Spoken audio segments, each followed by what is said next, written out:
There's Eredu, E-R-E-D-O, that's located in Nigeria, that the brilliant scholar Robin Walker is coming out with information dealing with the idea that this, in Nigeria, is a city that is 400 square miles in elliptical shape, and the ramparts or the gates are 70 feet high, or what might be considered to be maybe a 7-story building. That's how big it is. And that was done somewhere in the 800s to 1000 AD. At the same time, 400 years later, in the 1400s and the 1500s, where folk are saying these people are primitive, this city exists in Nigeria.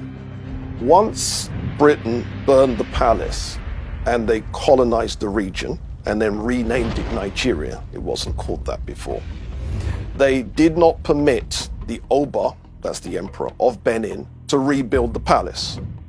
So consequently, what's there now is the tiny fraction that escaped being burned down.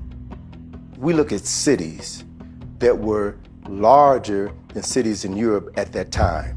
We look at cities that had the equivalent of ancient skyscrapers, buildings that were 4 or 5 stories tall. We look at cities with streets. We look at cities with sewer systems.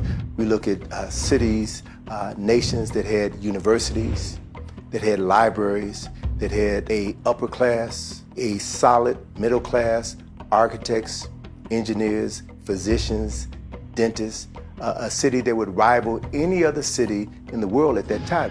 Well, the Emperor of Ghana, we know, lived in a castle with glass windows. We know this because there's an 1153 AD document that tells us that there were glass windows. We've got Kano in parts of Nigeria. We've got the great Chad Basin civilizations. We got civilizations along the Congo.